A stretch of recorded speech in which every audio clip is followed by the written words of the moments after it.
जा रहा है जो ऑनलाइन पर है, फिर आप नमोस्तु निवेदित करते हुए प्रश्न पूछ रहे हैं।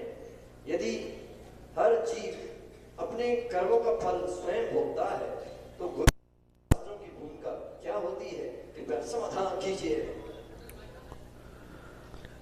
देखिए, जब भी कर्मों की चर्चा आए तो कर्मों की जो बंध के 10 भेद हैं उसको समझना चाहिए। कर्म सिद्धांत बहुत बड़ा है, बहुत गहरा है और हो सकता है समझने में कई भाव भी लग जाए। उत्कर्षण, अपकर्षण, उदय, उदीर्णा, सत्ता, बंध, निदत्ति, निकाचित, इस प्रकार से 10 प्रकार के कर्म बंध की प्रक्रिया कही है। छह उपसम, इस प्रकार से 10 प्रकार की कर्म के बंध कहे गए हैं और जो इसको समझ जाएगा वही पुरुषार्थ कर पाएगा। वास्तविकता में देवसास गुरु जो कर्म आपने बांधा है उसको समाप्त भी कर सकते हैं अगर आप उनको विशुद्धि का निमित्त बनाते हैं तो। अब देखिए, राजा श्रेणिक ने 33 सागर की उत्कृष्ट आयु का बंध किया।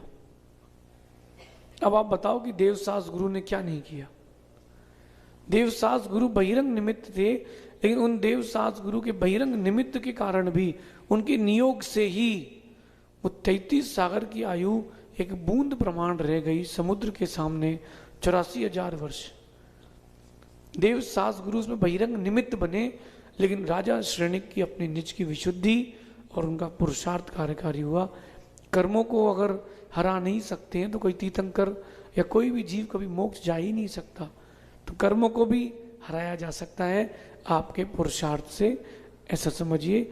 देवसास गुरु हमारे लिए बहिरंग प्रबल निमित्त हैं कर्मों के उपशम, छह उपशम आदि के लिए। अगर कोई जीव मंदिर में झगड़ा करे, देव शास्त्र गुरु के सामने कोई अगर झगड़ा करता है तो भाई निदत्ति निकाचित कर्म का बंध करेगा, भोगना ही पड़ेगा। अभी कुछ दिन पुरानी घटना है, एमपी में एक मंदिर में किसी ने आचार्य भगवान विराग सागर जी की जय लगा दी। भैया वहां तो बर्तन फेंक गए, बोले यहाँ जय नहीं लग सकती। वो भाई बर्तन फेंक गए, दोनों जन ने खूब बर्तन फेंके। जिसने जय बोली थी उसने भी खूब पीटा और जिसने रोका था उस खूब झगड़ा हुआ। अब आप बताओ, देवसास गुरु के सामने ही आप झगड़ रहे, मंदिर में गाली दे रहे, तो उस जीव का क्या होगा। निदत्ति निकाचित कर्म का बंध तो होगा। निमित्त कोई भी बनाओ, बंध तो होगा। तो अपन इस प्रकार की प्रक्रिया से बचें ताकि कर्म बंध की प्रक्रिया से आप बचें। देवसास गुरु अगर आपने उनकी सन्निधि में विशुद्धि रखी है, निर्जरा का साधन बन जाएंगे।